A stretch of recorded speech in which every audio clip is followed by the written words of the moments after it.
年后我刚被裁员，就出现在公司的庆功宴上，所有同事等着看我笑话，给我穿小鞋的关系户更是笑得合不拢嘴。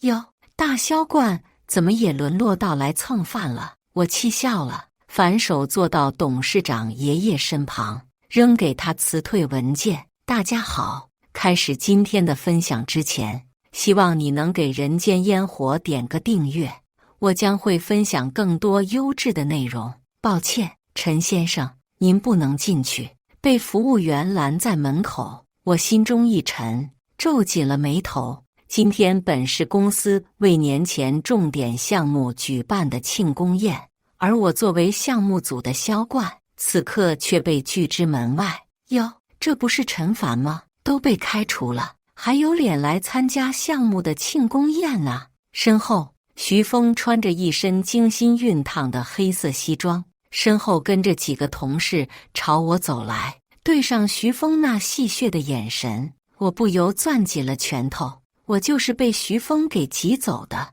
他大专都没毕业，就靠着自己二叔的关系混进了项目里实习。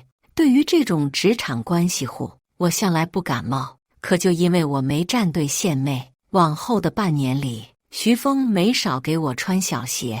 他业绩没达标，成了我自私自利，不懂得奉献和互帮互助。他数据统计错了，成了我没有责任心，工作不上心。为了项目上线后的年终奖，我咬着牙都忍了下来。结果好不容易熬到年后，就因为没给徐峰发拜年红包，我就因为没有团队感被公司辞退。至于我岗位和奖金，全都给了徐峰这个实习生。对于这种狗仗人势的东西，我自然没给什么好脸色，没好气道：我为项目付出了这么多，难道不应该来吗？还是说，你觉得你靠着你二叔就能在公司呼风唤雨了？徐峰脸色一绿，恼羞成怒道：陈凡，你嘴巴放干净点，我能有今天，那都是我自己的努力，你少在这儿给我扣帽子。可我听着徐峰那义正辞严的解释，不禁笑出了声。努力整整大半年，徐峰就没加过一次班。我为了项目赶工，天天熬夜到晚上11、12点。徐峰他一到点就跑进顾组长的办公室里喝酒打游戏，时不时还能听到他骂街喷队友的声音。他要是努力，那村里的老母猪都会上树。我直言道：是，你清高，你了不起，那麻烦下次你在你二叔办公室里打游戏声音就别外放了呀。徐峰脸上的笑容顿时消失，气得握紧了拳头。眼看气氛有些尴尬，跟徐峰关系不错的同事赶忙打起了圆场，指着徐峰手腕上的手表转移起了话题。徐哥，你这新换的表可以啊，价格不便宜吧？徐峰顿时投去一个赞赏的目光，故意将手表朝我晃了晃，得意道：哎，没什么，也就是公司看我努力，给我发的年终奖而已。我冷笑道：你的年终奖，你二叔还真舍得呀，为了给你凑这块大金表，没少私吞组里其他人的奖金吧？周围的气氛顿时冷了不少，无数双眼睛直勾勾地看向了徐峰，一个个恨不得将他生吞活剥，却不敢表现出来。毕竟按照徐峰的这段时间的糟糕表现，别说是年终奖了，没开除他都说不过去，动动脚趾头也能猜到，这八成又是徐峰托他的组长叔叔搞的鬼。徐峰脸上也有些挂不住，咽了下口水，指着我辩解道：陈凡，你就是嫉妒我。再说了，你已经被开除了，公司怎么发年终奖关你什么事？今天是董事长自掏腰包订的5星级酒店，你以为你跟个哈巴狗一样跟着我们求情，我就能让你混进去蹭吃蹭喝了？蹭吃蹭喝？我顿时气笑了，反手掏出一张请帖，直接甩在徐峰的脸上。要不是你们董事长请我，你以为我想跟狗一桌？一时间，周围不少同事都议论纷纷，一脸不可置信地对我投来了视线。这请帖好像跟之前组长发的照片一样啊！难道陈凡跟咱们董事长有关系？完了，那徐峰惹了他，岂不是？听着周围同事的议论，徐峰面色铁青，攥紧了拳头，死死地盯着我，脸都快憋爆炸了。半晌，徐峰像是想到了什么，冲过来一把夺过我手里的请帖，随即冷笑一声，直接撕成了2半。陈凡，你不会是丢了工作，受不了打击的疯了吧？还陈董邀请你，拿个假货忽悠谁呢？你以为你是谁？手里认识几个客户，真把自己当根葱了？你也不动动脑子想想，就连我二叔都没收到，你一个破销售有什么资格？一旁同事却小心翼翼地提醒道：徐哥，万一这东西是真的。可还不等同事说完，徐峰便转过头，恶狠狠地瞪了他一眼，吓得周围别的同事赶忙闭上了嘴，不再发表看法。毕竟徐峰的靠山是项目组组长顾明，对方在业内的名气也不小，一旦得罪了他，虽然不至于被封杀，但也没几家公司会不给顾明这个面子。在现在这个大环境下，求职只会雪上加霜，不然就凭徐峰一个连 PPT 都不会做的饭桶，怎么可能留在腾龙集团这样的全国500强里任职？而门口的骚乱很快便引来了不少人的注意。吵什么吵？当这里是菜市场吗？公司的脸都让你们丢尽了。宴会厅内，顾明穿着一身西装，皱着眉头从里面赶了出来，只是扫了一眼就明白了事情的来龙去脉。眼看自己二叔撑腰，徐峰底气更足，眉飞色舞地走到我面前，对我指手画脚起来。陈凡，识趣的就赶紧滚吧，省得在这儿丢人现眼。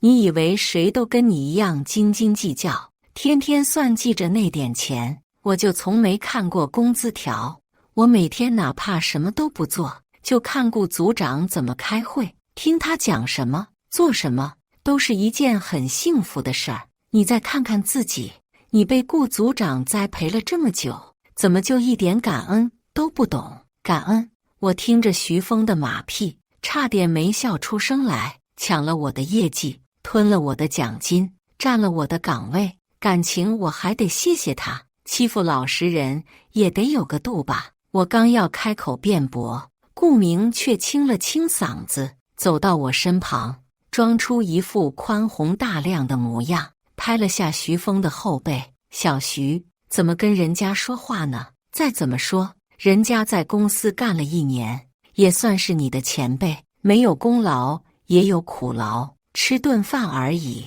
有什么大不了的？说罢，顾明便转过身子，安慰般地拍了拍我的肩膀。小陈啊，放宽心，买卖不成仁义在，来都来了，那就一起吃顿饭吧。看着顾明这副态度，周围的同事纷纷瞪大了双眼，像是活见鬼一般，一脸的不可置信。毕竟顾明平日里可是出了名的臭脾气，一言不合就臭骂一顿，扣掉你的绩效，还要让你写几千字报告反省自己的问题。徐峰先是一愣，随即像是明白了什么，立马在一旁竖起了大拇指。陈凡，听到了没有？还不赶快谢谢顾组长，这可是市里最豪华的5星级酒店，你1个月工资都不够来这搓一顿的。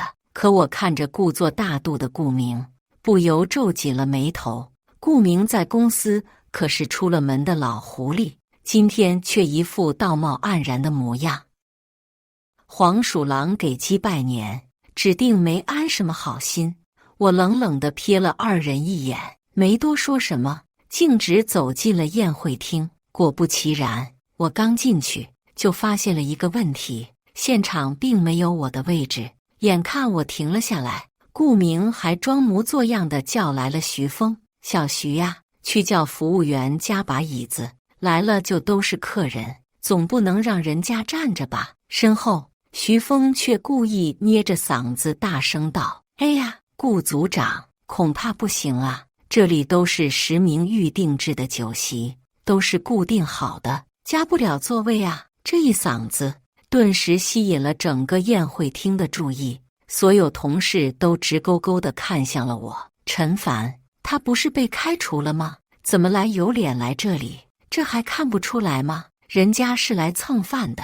见气氛有些尴尬，顾明装出一副不好意思的模样，懊恼般地拍了下大腿：“小陈，是我疏忽了。这样吧，要不你挤一挤，就站在我和徐峰旁边吧。你们俩都是刚毕业的，正好多交流交流经验。”说罢，徐峰便屁颠屁颠地从桌上拿来一副碗筷，笑眯眯掰下来一只钳子，混着菜汤递给了我：“你就偷着乐吧，这可是波龙，一只顶你大半个月的奖金呢。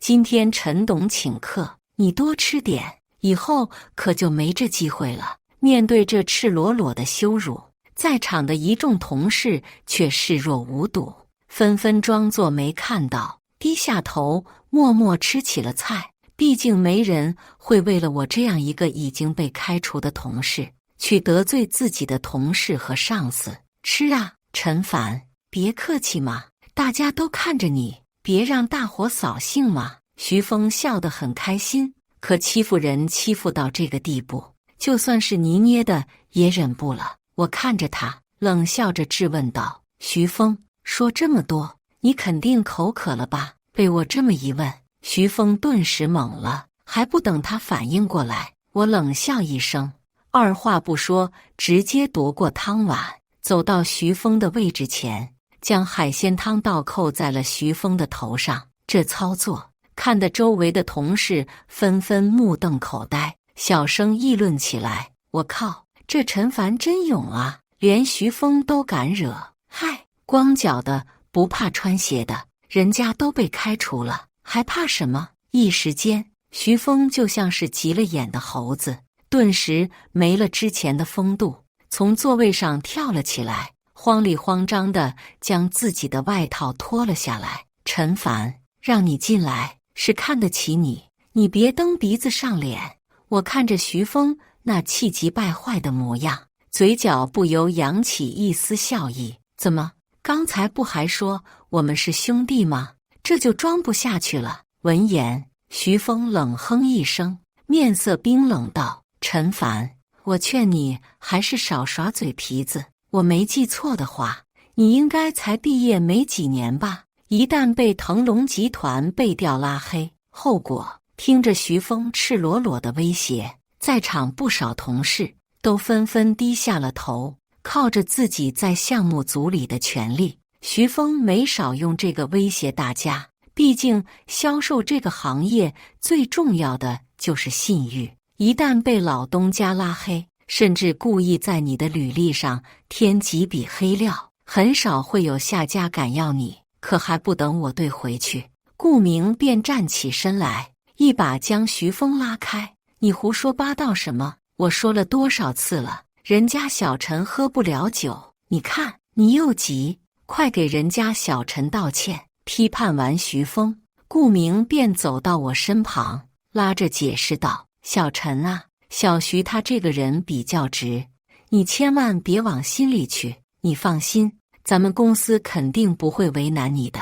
小徐他这人就是嘴笨，不会说话。不打不相识嘛，我记得你好像认识的人不少，也给小徐介绍认识一下，正好也帮忙历练历练他。”言至于此，我心中也终于有了判断，反手取出一个 U 盘，在他面前晃了晃，冷笑道：“顾组长，你是说这个吗？”U 盘里不是别的，正是我这些年积累下的客户资料。作为项目组里的销冠，我自然也有些人脉，正是这些客户人脉，才为之后项目上线后的成功打开了市场大门。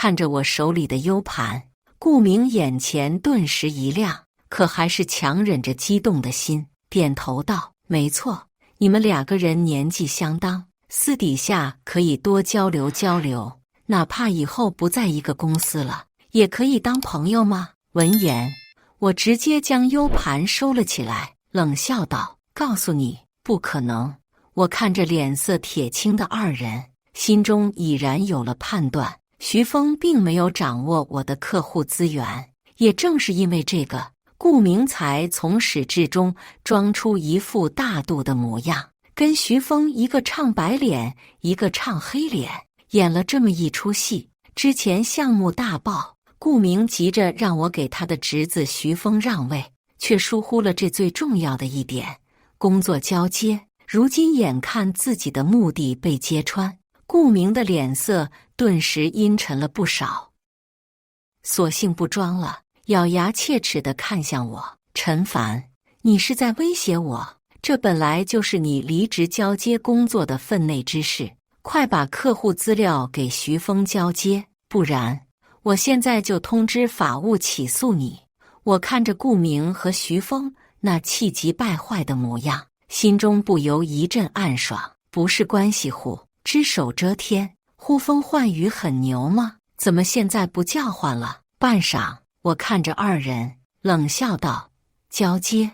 你昨天不是已经让我签字滚蛋了吗？”下一刻，顾明突然想到了什么，整个人面色铁青，额头的根根青筋暴起，像是憋足了气，随时会爆炸的癞蛤蟆一般。就在昨天，顾明为了将属于我的那部分年终奖私吞，二话不说就将我开除，甚至为了避免节外生枝，顾明连离职流程都是草草走完，便急着让徐峰坐上我的工位，生怕我闹事不答应。此刻，顾明只得攥紧拳头，咬牙切齿地向我问道：“你打算要多少钱？”我可却置若罔闻。不论顾明怎么追问，我只是坐在桌上自顾自地夹着菜，丝毫不予理会。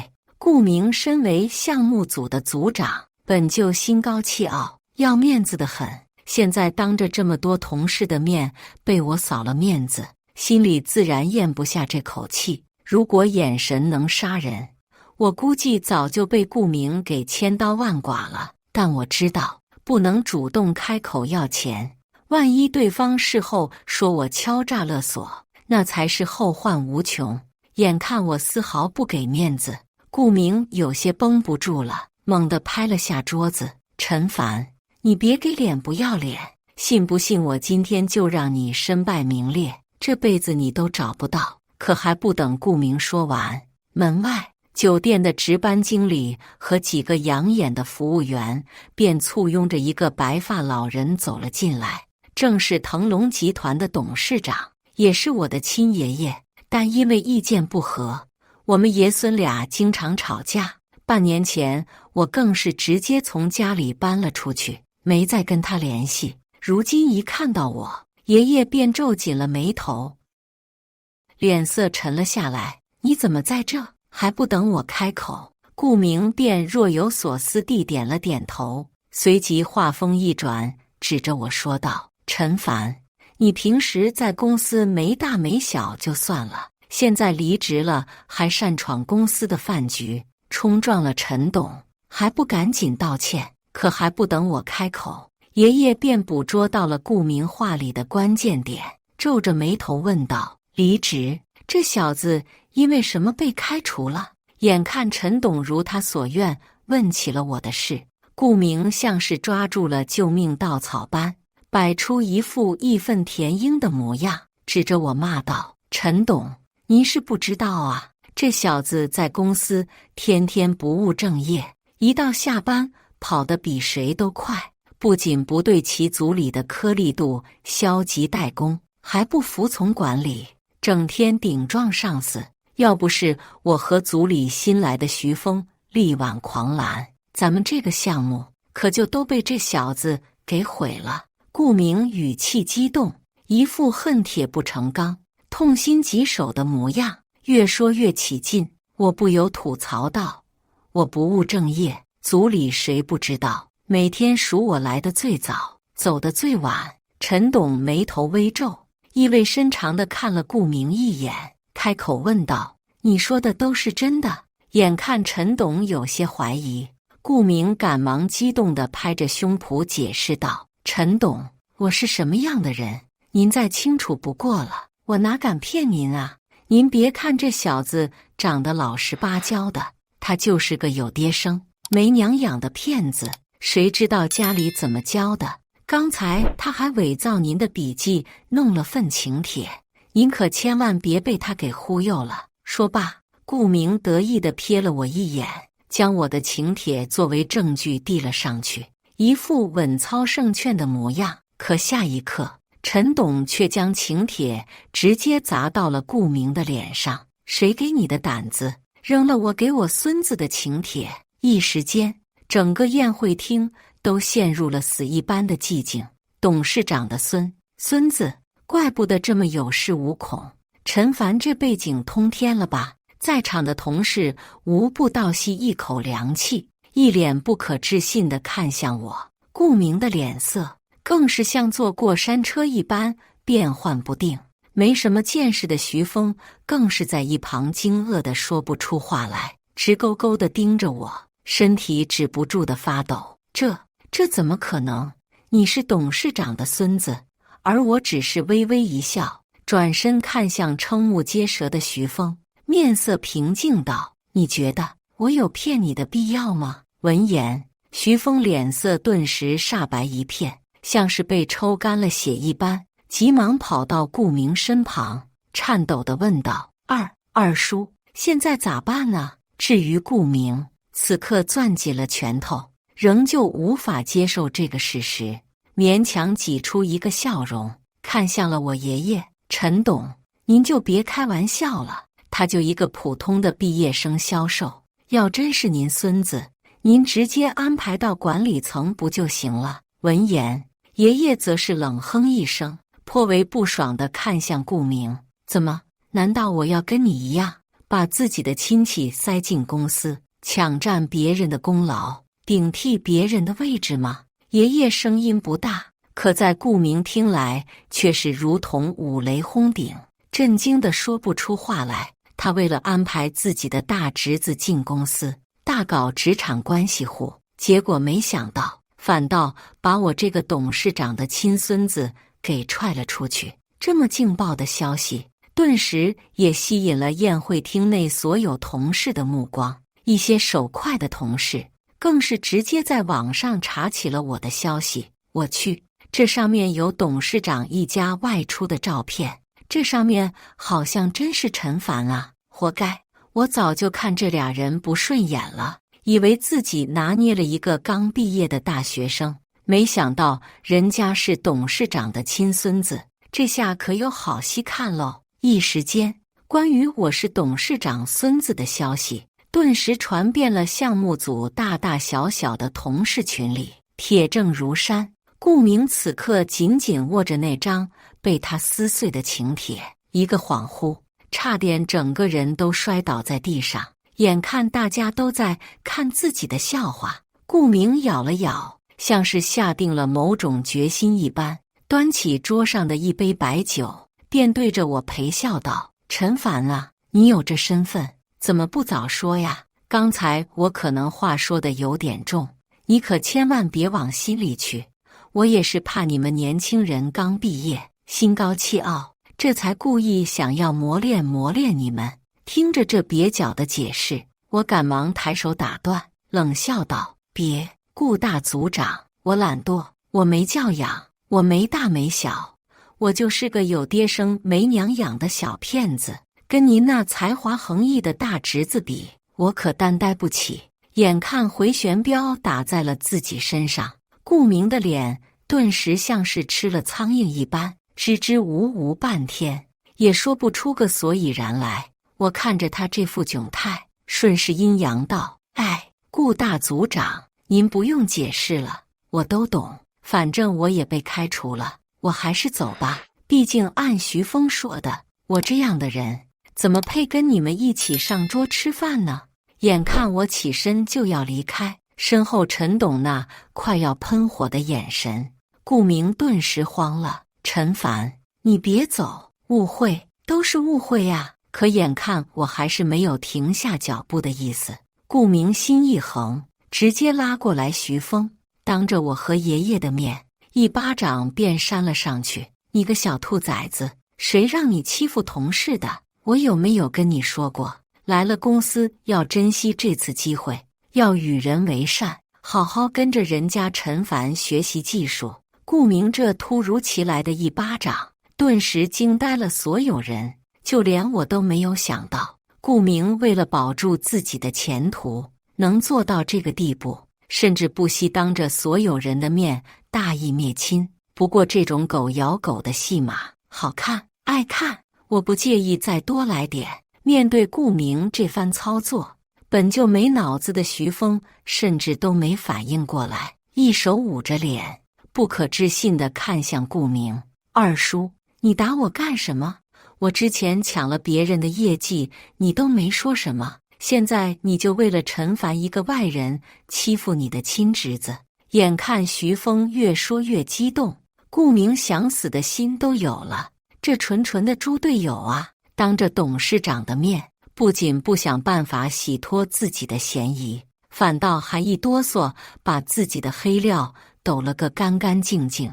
二叔，眼看爷爷脸色愈发阴沉，顾明都急得都快把牙咬碎了，气得他反手就又是一巴掌，直接将徐峰扇到了地上。徐峰，我说了多少次了，工作的时候称职务，少跟我这儿攀什么关系？我没有你这样的亲戚，公司是赚钱的地方，不是你家，谁让你打着我的名号作威作福的？徐峰哪里见过这样的架势，支支吾吾的就要开口解释。组长，之前不是你让我……还不等徐峰说完，顾明便又恶狠狠地瞪了徐峰一眼，胡说八道！你个不成器的东西，到现在还不说实话，欺上瞒下，为虎作伥，还不赶紧跟陈凡道歉？人家要是不原谅你，从明天开始你就不用来公司了。一听自己好不容易到手的工作要没了，徐峰也意识到了事情的严重性，赶忙跑到我面前，抓着我的胳膊，一个劲地低头道歉。凡哥，之前是我有眼无珠，我不该把锅甩给你，更不应该抢你的功劳。这是年终奖，我一分都没花。凡哥，这本来就是属于你的，你收下吧。我真的错了，再给我一次机会，我肯定跟着你好好干。求你给我留条生路吧，要不然我丢了工作，回去我爸会打死我的。我看着眼前低声下气，一把鼻涕一把泪的徐峰，心中却没有半分波澜。他这样的人怎么可能会知错呢？不过是这次踢到了铁板，不得不服软罢了。倘若不是我有背景，换做别的毕业生，徐峰又是否会给别人一条生路呢？想到这里，我暗暗拿定主意，意味深长地瞥了顾明一眼，冷笑道：想留下可以，将功赎罪吗？一听自己可以留下，徐峰顿时激动地点点头。凡哥，只要不开除我，上刀山下火海，你让我做什么都行。闻言，我则是微微一笑，开口道：那你说说，你二叔这段时间都干了什么不可告人的事情？凡哥，这不好吧？徐峰语气颤抖，一副有苦说不出的既视感。可这副表情落在顾明眼里，他的脸色顿时绿了不少。徐峰这话几乎就是变相实锤了，他的确做了什么见不得人的事情。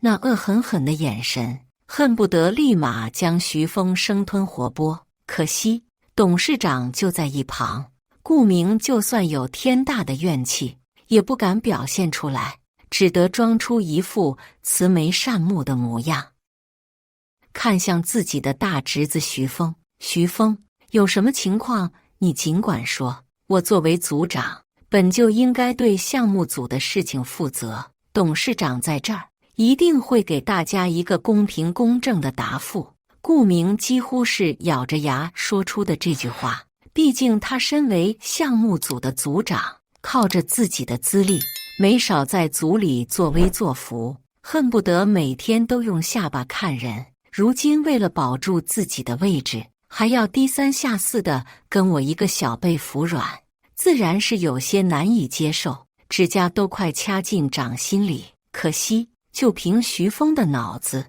哪里听得懂话里的意思？只见他眉头一挑，对着顾明露出一副惊叹的表情。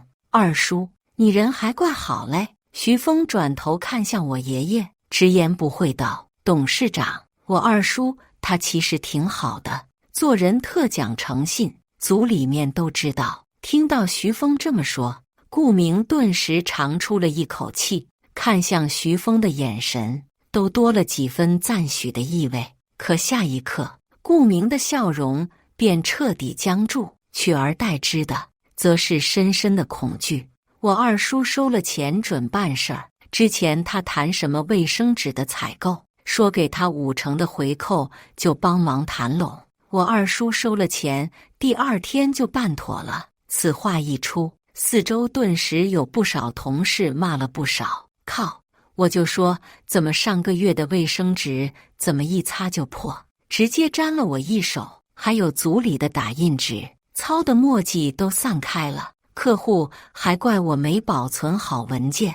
你这么一说，我想起来了，咱们组里的桶装水位也不对啊。一时间，整个宴会厅内都是同事们议论的声音。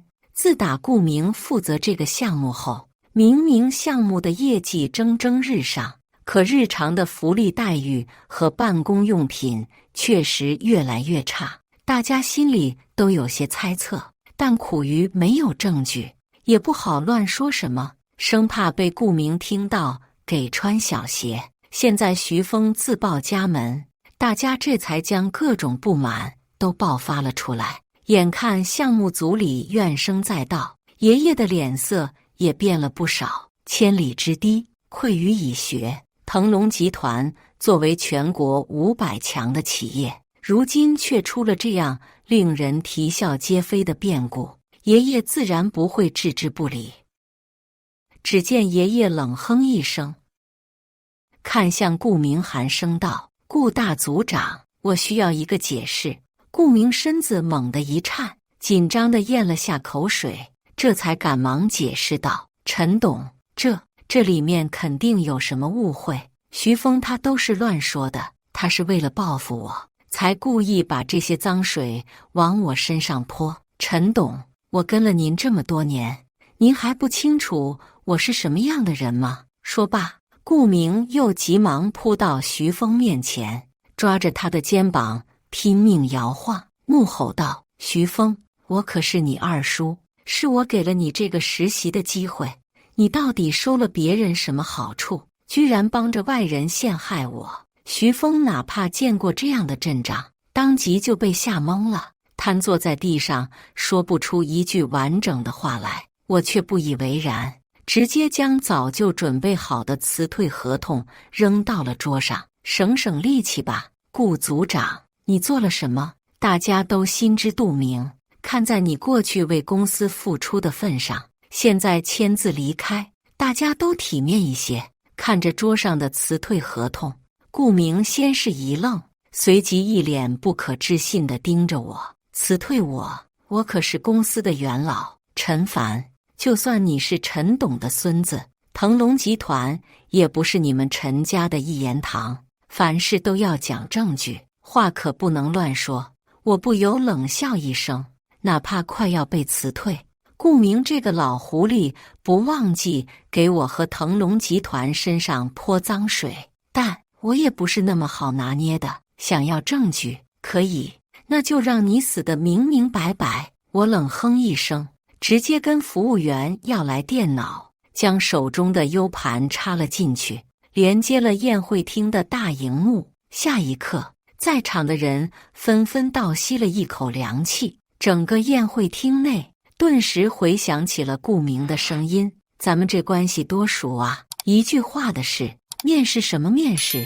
回头我就安排你外甥来上班。闭嘴！你是组长还是我是组长？我说没问题就是没问题，再多嘴，明天就去找人事结工资。王总啊，这可是我们腾龙集团内部项目的资料，50万，是不是有点？银幕上播放的正是顾明办公室里的录音，而这也是我隐姓埋名来腾龙集团实习的原因。早在1年前，爷爷就告诉过我，集团内部存在蛀虫的问题。明明公司整体的报表都不错，可盈利反面却始终不尽如人意，甚至成本还在持续增加，进一步压缩利润。我便自告奋勇，利用毕业生实习的身份打入了公司的内部，并且以送礼的名义，神不知鬼不觉地在顾明办公室内放置了一支录音笔，这才录下了顾明在职场大搞关系户和出卖公司机密的证据。王总，那不是咱们腾龙集团这几年的竞争对手吗？哦，怪不得咱们集团一出项目，对方立马就有对标的产品上线，原来是公司有内鬼，早就把项目机密透露出去了，这是违法的吧？顾明这下可完蛋喽！周围的同事此刻也没忘记吃瓜吐槽，听着周围人的议论，顾明更是气得抓耳挠腮，恨不得现在就找个地缝把脸埋进去算了。一番纠结下，顾明像是破罐子破摔一般，索性指着我破口大骂起来：你什么时候偷录的？你这是侵犯我的隐私，我要找律师起诉你。我冷笑道：比起这个，你还是关心下出卖公司机密给商业竞争对手，自己要进去待多少年吧。听到自己要进去待好几年，一向桀骜不驯的顾明此刻也慌了神，慌慌张张地冲上台，将电脑上的 U 盘拔下，似乎是为了毁灭证据，直接扔到了一旁的鱼缸里。没有证据，你凭什么抓我？可我看着顾明这幼稚的举动，却是不屑地摇摇头，随即晃了晃手机，轻笑道：你不会以为证据就那一份吧？只要你想，我可以再发给你一份，不过倒也正好，现在你又多了一条罪状，毁灭证据。顾明的脸色顿时惨白一片，像是被抽干了浑身的血一般，整个人无力地瘫坐在了地上，失神地盯着地板，瞳孔涣散。完了，全都全了。很快，我和爷爷报警后，相关部门立马赶到现场，将徐峰和顾明2人统统带走接受调查。目的达成后，我自然也不愿再留在这场庆功宴。身份曝光后，不少同事看我的眼神早已发生了变化，不少之前对我态度冷淡，甚至连我名字都叫不上来的同事，纷纷端起酒杯凑到我身旁，跟我各种寒暄，说什么也要敬我一杯。我跟爷爷交代了几句后，便匆匆离开了宴会厅，赶回了家里休息。我本以为在铲除了顾明这颗毒瘤后，这件事也就到此为止了。洗漱一番后，便疲惫地睡了过去。可第2天一大早，爷爷就给我打来了电话，语气焦急：小凡，快打开手机，你上新闻热搜了。我赶忙打开手机，可铺天盖地的热搜，看得我却是眉头紧皱。腾龙集团董事长孙子欺压打工人，如何面对职场关系户？井号陈凡。看着手机上的热搜，我不由眉头一皱。我这才知道，就在昨晚，顾明为了保住自己，掐头去尾地发布了一条视频，说我利用自己董事长孙子的身份，整日欺压他和徐峰。东窗事发被他曝光后，就联合董事长一起将他开除，甚至还打算栽赃他，将他关进去，前途尽毁。网上现在最热的就是一段经过恶意剪辑的现场视频，画面经过剪辑，再配上徐峰那委屈巴巴的眼泪和煽动性的文案，我顿时摇身一变，成了一个利用权势仗势欺人，靠着关系肆意妄为的职场关系户。一时间，网上的舆论彻底一边倒，各种声音冲向了腾龙集团。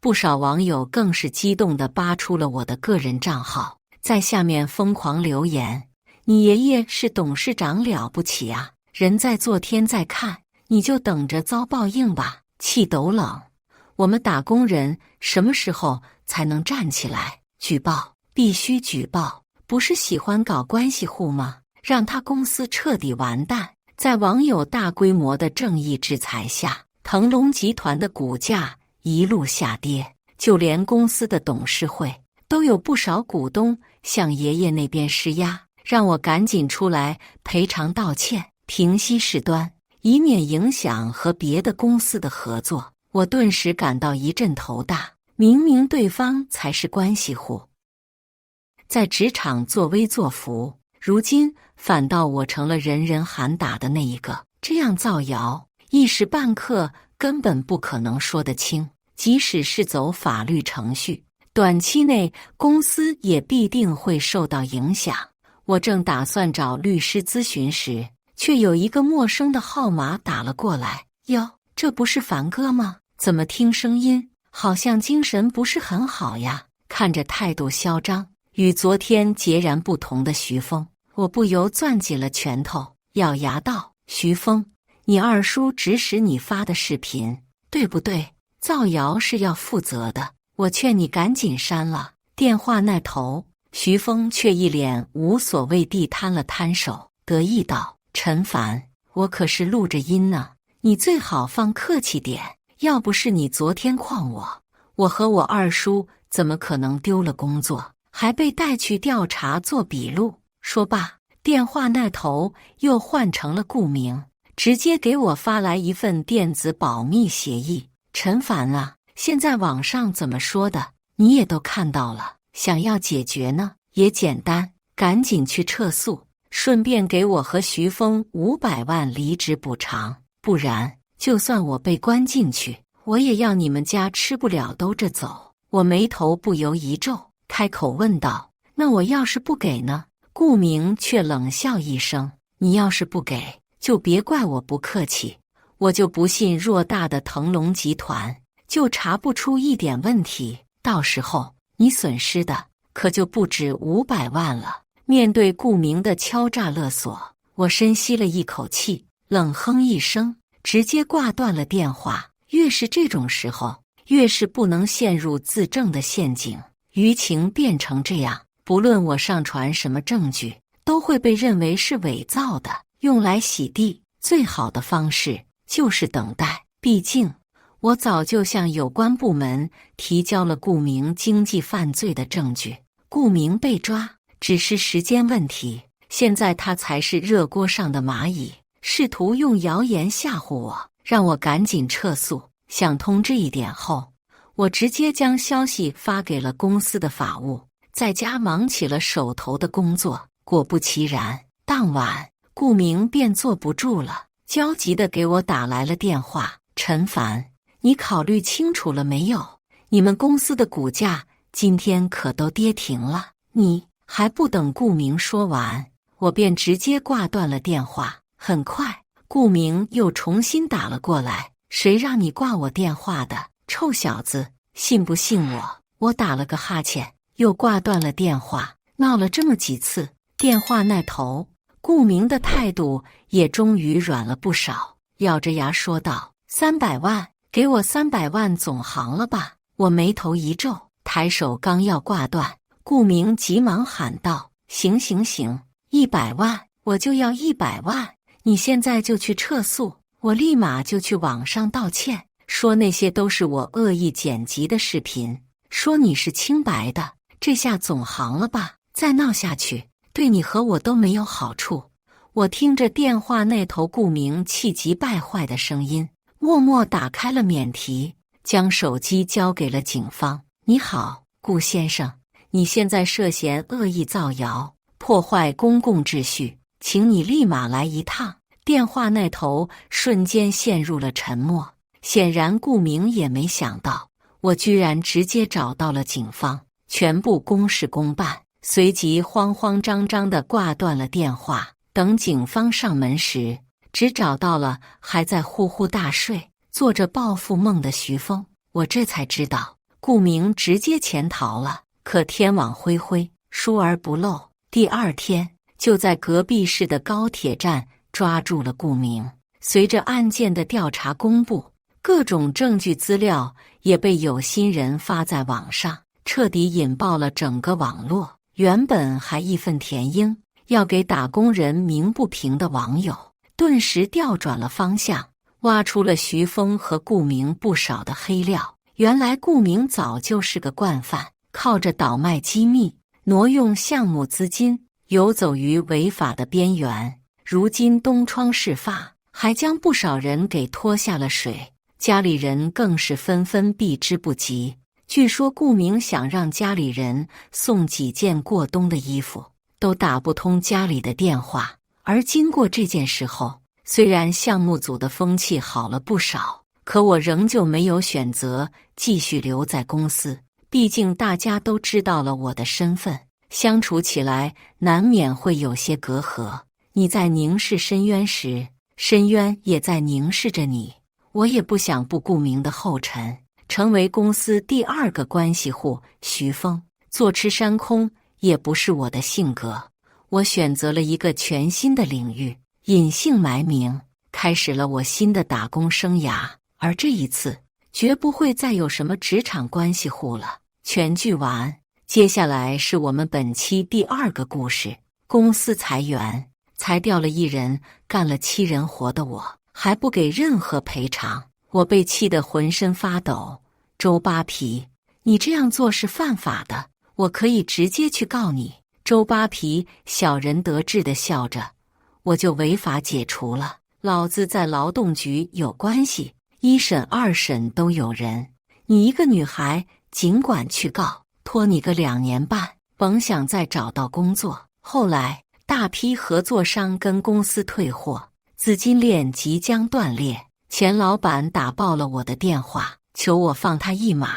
这时我已经当上了世界500强企业的总监，不好意思，就是要把你干破产。温馨，5分钟内立刻到会议室，我们聊一下。我叫温馨，是一名小型服贸公司的业务员。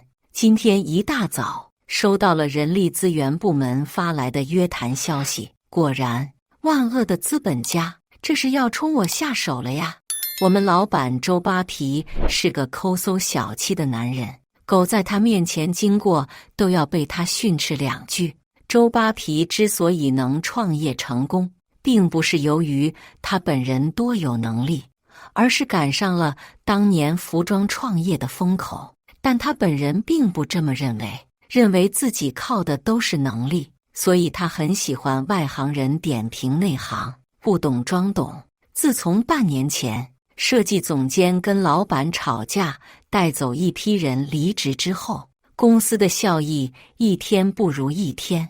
周扒皮选择裁员控制成本，我变成了领一份工资干7个人活的大怨种，不光要负责本职工作，还要兼任采购、生产、质检、销售、运营、主播等工作，每天都要加班到凌晨4、5点钟，干不完，根本干不完。要不是为了年终奖，老娘早就把辞职信甩到周扒皮脸上了。走进办公室，面前坐着老板周扒皮和人力总监向阳。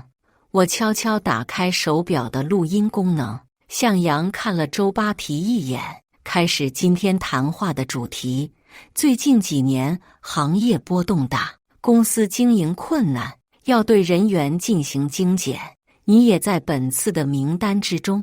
我问裁掉我的理由是什么，向阳笑得很是得意，一口咬定是我出现了重大的工作失误，给公司带来经济损失，公司不会对我做出补偿。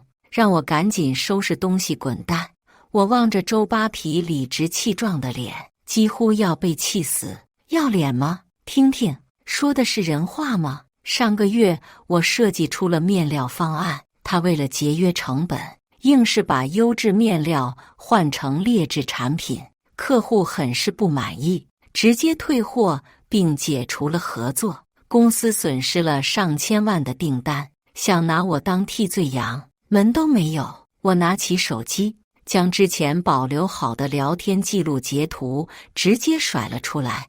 你仔细看看，这是谁的问题？证据我都留着呢，别想给我泼脏水。周扒皮没想到我保留了证据，气得脸都绿了。气急败坏的他找了几个人高马大的保安，强制逼着我办理了离职手续，按手印签名，还在离职证明上写上离职原因：个人工作出现重大失误，造成公司重大损失。我被气得浑身发抖。周扒皮，你这样做是犯法的，我可以直接去告你。周扒皮小人得志地笑着，狠狠放话：去呀，去告啊！老子在劳动局有关系，一审二审都有人，你尽管去告。2年半都甭想再找到工作。我被踢出了公司业务群，没收了工作电脑。回到家后，我越想越气，越想越委屈，于是就把今天发生的一切发到了朋友圈里。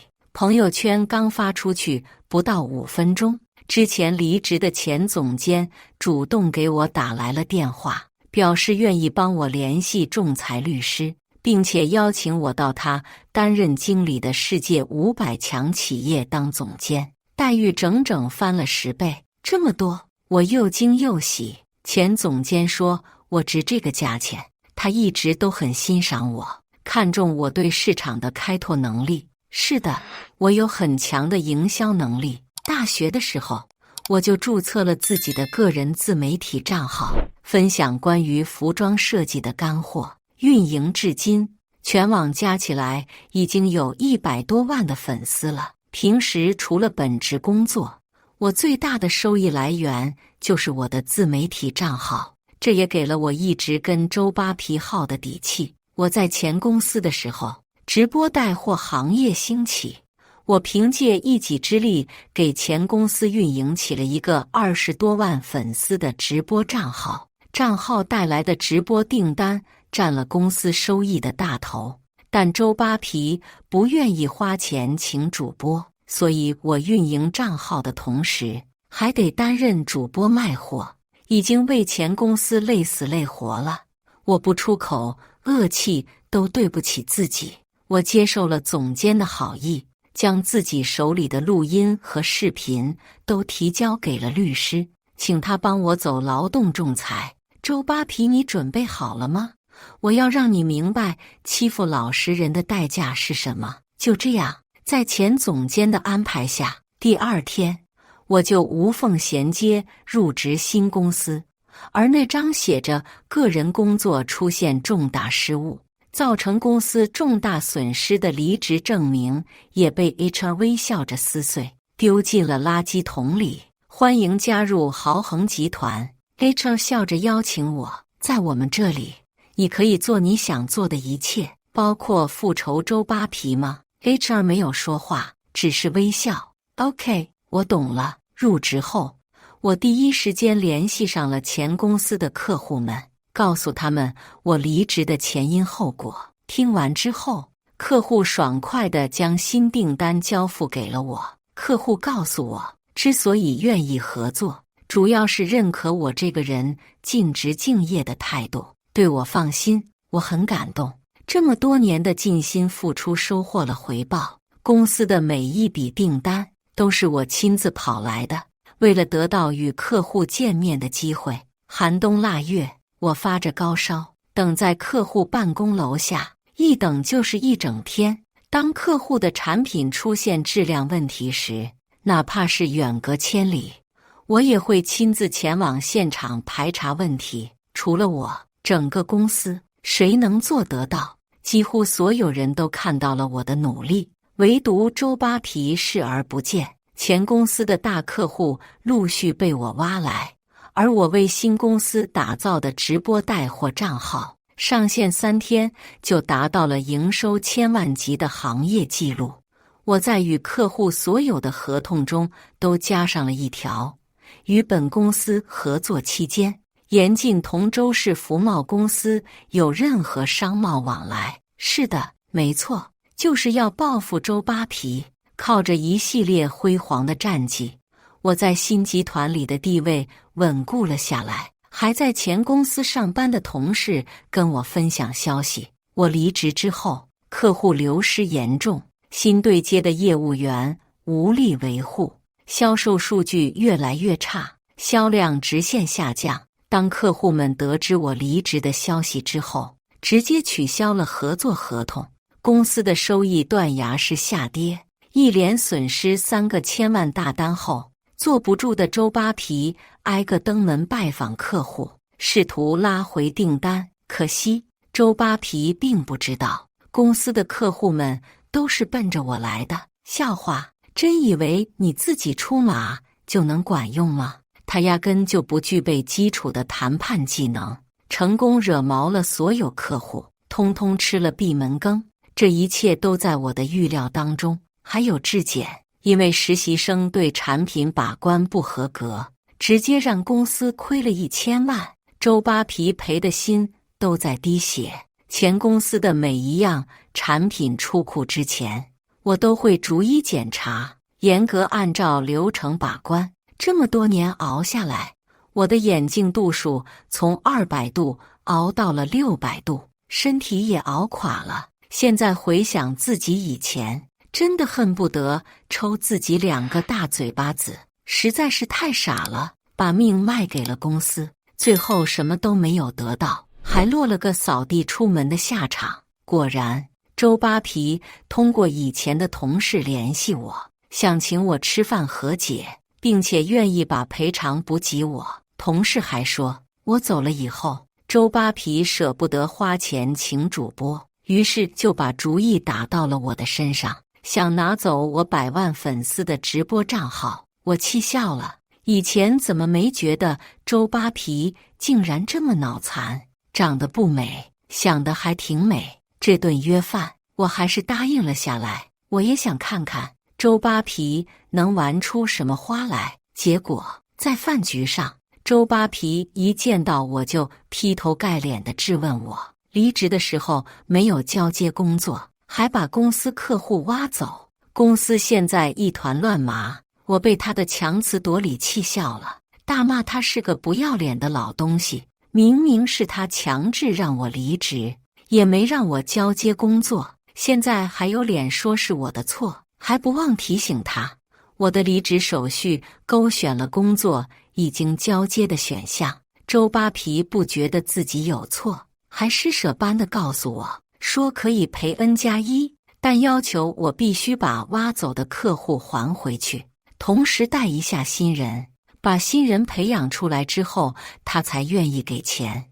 我差点没忍住去扇他，没见过离职之后还要给前公司打工的，简直不要脸到了家。这顿饭不欢而散，我也不想再见周扒皮，直接让律师走诉讼程序。上班的时候，我的手机响起来，一看是周扒皮打来的，我想都不想直接挂断。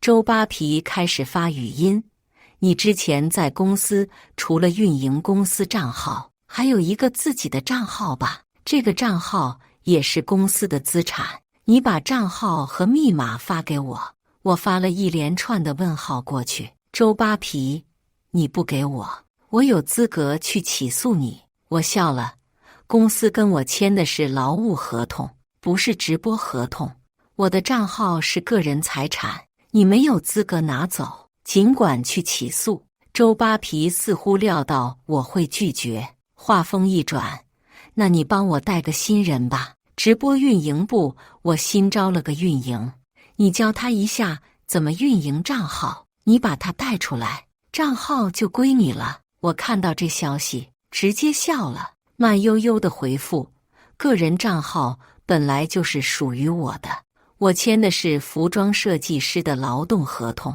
直播运营不在我的工作范畴，找错人了呢。周扒皮急了，给我打电话，我直接挂断不接。他开始发语音轰炸骂我，说我不知好歹，是个贱人，不得好死之类的话。我烦了，送了他一连串的飞机票。向阳也给我发消息，先是细声温柔：“小刘啊，7年的2N 赔偿金可不是一笔小数目，你看不如你还是回公司带带新人吧，老板说不定还会返聘你呢，你看怎么样？”我看他这话觉得又气又好笑，真拿自己当根葱了。我面无表情地回复了一句不怎么样，就不再理他。向阳后面也逐渐暴躁，开始骂我，我嫌他烦，也直接拉黑了。本以为和前公司的纠葛要就此结束，但周扒皮显然不会让我好过。一则新闻冲上了热搜，新闻上直接放了我的照片和姓名，内容里都是恶意诽谤，里面说我仗着自己是个小有名气的网红，总是不听领导发布的任务，还经常和老板吵架，在公司辱骂领导，欺负同事。跟老板吵架后，我还恶意替换客户的面料，导致公司损失几百万，客户解除合作，但我还怀恨在心，故意给直播链接改价，公司又损失了1000万。老板实在受不了，要开除我，但我还要求公司给我赔偿金。最后配文：这种员工还有公司想要吗？因为我是个小有名气的博主。这则新闻发酵得很快，不少不明所以的网友很是同情我前公司，跑去前公司直播间安慰。周扒皮也现身直播间，开始哭哭啼啼，控诉我的罪行。他在镜头诉说他当年创业的不容易，打拼到现在的艰辛，还说他在公司对员工多么好，大家对他都有着什么样的评价，我是怎么对待他的，他有多么寒心，多么难过。这操作还真带动了直播间的流量，不少网友因为同情下单了东西。周扒皮看这操作真的可行，又买了不少营销号去炒作这个话题，一连好几天去直播间卖惨，导致我的账号评论区直接被冲，都是骂我白眼狼的网友。周扒皮还很是嚣张地打电话过来炫耀，别以为公司离了你不行，现在网友都站在我这边，我花6000请的运营几天就让公司涨了10几万的粉，你能吗？看着他有恃无恐的样子，我冷笑道：你就不怕我直接上证据？周扒皮的声音慌乱了一下，又开始威胁：你有什么证据？你敢发我就敢让业内封杀你，有本事你就发，我看未来哪家公司敢录用你。既然他想死，那我就成全他吧。新公司的老板人不错，看到发酵的舆论，他直接问我需不需要帮忙。我早就想好了方案，他既然都花了这么多钱营销了，那我们就借着他上位好了。我一直没发声，不是怕了，而是在等一个时机，等流量最足、网友战斗力最强的时机。周六上午9点，我直接将自己整理出的时间线和证据发到了自己各个平台的账号。视频标题是：无良老板泼脏水，打工人怎么保护自己。视频很长，我没有一次性发出来，而是分了3次。第一次的视频告诉网友，几百万的损失是周扒皮一意孤行的结果，那1000万也是在我离职之后，他贪小便宜请了月薪3000的应届生造成的。网友骂周扒皮不要脸，恶意泼脏水，抠搜还小气，活该赔钱。第二次我放出了周扒皮逼着我签下离职证明，把我强制带出公司的视频。网友们听到视频末尾周扒皮的那句“我在劳动局有人”的话，直接就炸了。评论区都是当地官方劳动局的评论，还很愤怒地在劳动局的官方账号问：现在社会还有没有王法？资本家就可以这么欺负老百姓吗？劳动局也察觉到了民众的愤怒，他们把我和周扒皮的案子结果发了出来，表示劳动局一直是公正的。至于周扒皮说他在劳动局有人，他们也会去调查，会给民众一个满意的结果。第3次的视频，我开始控诉周扒皮是如何压榨我一个人是如何做的7个人的工作，一个人是如何做起一个20多万粉丝的账号，并强调自己领的一直是设计师的工资，没有其他的任何补贴。现在不光网友们同情我了，还有不少当老板的觉得周扒皮不知好歹，用请一个人的钱干了7个人的活。他们不理解周扒皮到底还有哪里不满意的。前公司离职的同事也在这个时候出来集体为自己发声。打工人本来就是弱势群体，在职场遇到这种破还不讲理的老板，引起了很多人的共鸣，吸引了很多自然流量。不少人开始分享自己遇到的那些奇葩老板和奇葩公司，网络上掀起了保护打工人、反对资本家的热潮。周扒皮没有得意多久，就遭遇了大面积退货，直播间被大面积辱骂禁播，好不容易养了好几年的账号也被举报到封号了。网友的战斗力还不止这些，他们扒出了不少前公司的合作商，去他们的微博底下威胁，说如果不跟这种公司解除合作，他们就不再买他们公司旗下的东西。不少公司认为我们前公司损坏了他们的企业形象，直接宣布解除合作。这么多合作商集体解除合作，公司的资金链即将面临断裂。周扒皮也急了，花了20万请了业内比较好的公关公司来解决问题。公关公司给出了一个方案，那就是道歉，推出责任人，解决问题。周扒皮没有丝毫犹豫地推出了运营顶锅，当晚就发布了道歉视频。周扒皮在视频里声泪俱下，真诚地鞠躬道歉，说自己是个外行人，之前给我泼脏水是运营制定的方案，他没有料到这样的行为会给我带来困扰，深感抱歉。他的道歉漏洞百出，把一切责任都推到了运营的身上，瞬间激起了网友的逆反心理。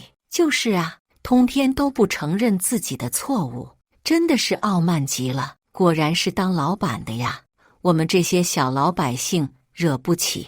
这么大的决策运营，一个人拍板，谁信啊？这话骗骗小孩还行，我们这些职场老油条还不明白。看着网友在视频底下的评论，周扒皮气得差点没把自己的办公室拆了，还大骂公关公司拿了钱不办事，根本没有解决问题，还让他们退钱。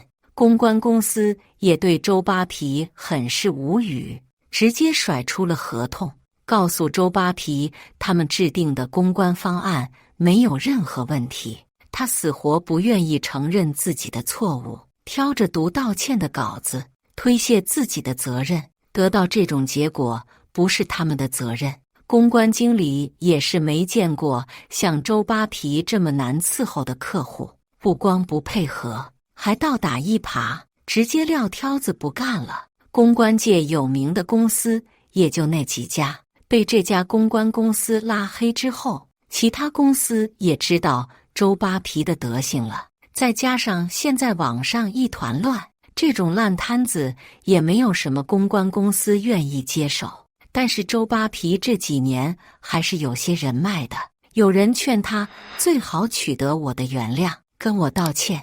看到公司即将断裂的资金链，周扒皮心急如焚，再也硬气不起来了。只能用自己的另一个手机号拨打了我的电话。周扒皮苦求我说，只要我愿意回来，再在网上挽回公司的声誉，他愿意再多加点钱请我回去，语气很是卑微。我听到这话，忍不住笑出了声。我又不是老板，只是个打工仔，公司倒不倒闭跟我有什么关系？周扒皮气得差点一口气没上来，又开始骂我没良心，还说要用尽一切力量搞死我。我面无表情地再次将他拉黑。周扒皮见现在我不可能回去，网友还在骂自己，已经打算破罐子破摔了，开始在公司的微博账号说我跟原来的公司签了竞业协议，他们给了我竞业协议的补偿金，还说我很没有商业道德，把原来公司的客户挖走带去了新公司，还说会请律师来告我，要把我告得倾家荡产。网友看他都这么闹了，开始为我未来的职业发展担心，很担心我的下一任老板会对此有芥蒂。我看到舆论发展成这样，知道时候到了，先用新公司的微博预热，告诉网友们我入职了新公司，并且现在正担任新公司的直播运营总监的岗位。当晚，我还拉着我的新老板现身了直播间，告诉网友们我当初入职前公司并未签署什么竞业协议，离职后更不可能收到什么竞业协议的补偿金。至于前公司的客户确实在跟我现在的公司合作，但我之前并没有做跟客户打交道的工作，那些客户过来也是看中了我们公司的发展潜力和信用。新老板在一旁非常赞同我说的话，他说很欢迎我加入他的公司，他的公司欢迎像我一样有能力有才华的年轻人，他不会因为网上的风波对我这个人存有什么偏见，因为他不是周扒皮那样的老板。直播间也有不少我们公司的员工现身说法，表示我们老板是很有格局的人，公司的员工福利很好，一切都是按照劳动法来的，不存在一个人干7人工作的压榨情况。这是一出，网友们也去扒了我们老板的资料，看到他真的是个很有格局的民营企业家。国内有任何灾难，我们老板都是率先捐款的那一批企业。从公司创立开始，他就一直在坚持做慈善，而且我们公司产品质量也很不错，很多曾经买过的消费者也在为我们发声。这消息一出，新公司的企业形象立马就起来了，网友对我们公司很有好感，纷纷开始下单消费，账号1周之内涨到了200万的粉丝。这也算是我在新公司打响的第一仗。新老板对我赞不绝口，但我并不觉得这全是我的能力，因为群众的眼睛是雪亮的。如果没有老板10年如一日的坚持做好产品，坚持做慈善，也没有被大众看到的这一天。好的企业家是会被大家发现的，金子就算落入泥潭，也还是金子。随着新公司的爆红，周扒皮的公司也逐渐在业界销声匿迹。半年后，前公司宣布倒闭。与此同时，我也拿到了告周扒皮污蔑的精神损失费。之前劳动局的调查也有了结果，原来前公司的人力总监向阳曾经在劳动局工作过，后来从体制内离职进了周扒皮的公司。虽然离职了，但他跟之前的同事一直有联系，还经常贿赂他们。之前周扒皮也辞退过几个员工，也没有给赔偿金，都被向阳用贿赂解决了，所以他才有恃无恐地说出那种话。不过后面处理我的事情，那些人看过我的证据，也知道我的另一重身份，怕我曝光，不敢插手，所以我才能胜诉拿到赔偿金。事情调查处理完，相关人等都以贪污受贿罪去牢里踩缝纫机去了。这些人进去之后，我本以为事情就告一段落了，谁知下班那天，我在路上遇到了一脸狼狈的周扒皮，他的脸上带着淤青，头发也乱糟糟的，衣服上还有灰尘，看上去很是狼狈。我没想到他竟然变成这样了，忍不住幸灾乐祸。哟，这不是周老板吗？怎么现在变成这个样子了？周扒皮听到我这话，眼神瞬间凶恶起来，猛地从怀里掏出一把刀，冲着我扑过来。我快速环顾四周，知道自己现在不好跑掉，立马跟周扒皮下跪，假装求饶：“我错了，别杀我。”趁他没有注意，我抓了一把地上的沙子。周扒皮看我怂了，眼底闪过一丝得意，他晃了晃手中的刀，现在知道怕了。我当初让你回公司，你怎么不回来？他越说越生气，看向我的眼神又充满了杀意。我顿感不妙，用力踢了他一脚，转身就想跑。周扒皮嗷了一声，猛地抓住了我的头发。我瞬间感觉头皮传来一阵撕扯的疼痛，随之痛苦倒地。他的刀冲着我扎了过来，强烈的求生欲让我快速清醒躲过。我把手里的沙子猛地冲着他的眼睛撒去，我的机会只有一次，不能失手。周扒皮瞬间睁不开眼睛，伸手去揉自己的眼睛，还骂我是贱人。我赶紧爬起来，撒腿就跑。他在我身后狂追，边追边挥舞着手里的刀，嘴里还大声骂我：“温馨，你个贱人，把我害成这样，你还敢这么得意？我要弄死你！”还好我平时喜欢去健身，我跑得飞快，一边跑一边大声喊救命，心里还有点后悔自己刚才干嘛要嘴贱。周扒皮现在失去了一切，心态已经崩了。这种人最经不起刺激了，关键时刻还是小命要紧啊！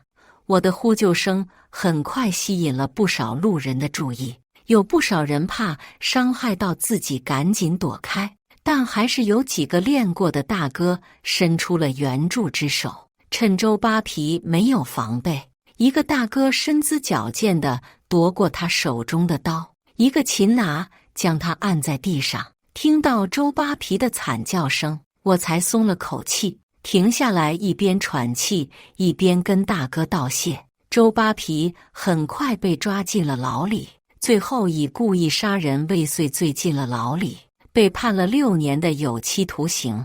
知道他被判刑的消息，我松了口气的同时也很无语。现在好了，钱没了，自由也没了，就那么喜欢服装行业吗？还专门找个地儿踩缝纫机。再次见到周扒皮，已经是10年后了。公司破产前，他不死心，跟亲戚朋友和高利贷公司借了一堆外债。当初他拿着刀追我，就是因为刚被讨债的人打完，老婆不想被他拖累，还跟他离了婚。老婆卷着所有的钱离开了，他怀恨在心，还想着要报复我。可惜他这辈子不会再有这个机会了。在他坐牢的这段时间里，他的公司虽然破了产，但他借的钱还是得还的。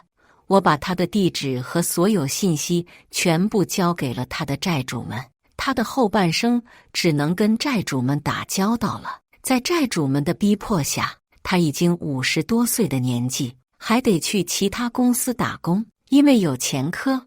他只能去不查犯罪记录的工地和工厂，每天日夜颠倒的工作还债。他现在确实可怜，但我对他生不起任何同情的心思。毕竟当初那场网暴，如果不是我本身就有发声的平台，还提前留好了证据，换了任何一个普通人，都会被打击得体无完肤，一蹶不振。对于他这种人，这些都是他应得的报应，不值得丁点同情。恶意利用舆论的人，最终都会被舆论吞噬。一个好的企业家，应该是格局远大，取之于民、回馈于民的，而不是利用自己的社会地位去欺负比自己弱小的普通人。这样的企业注定不会长久。以上就是今天分享的故事，大家有什么想说的、想吐槽的，欢迎在下方评论交流。也更希望能给人间烟火点个订阅，我将会分享更多优质的故事内容。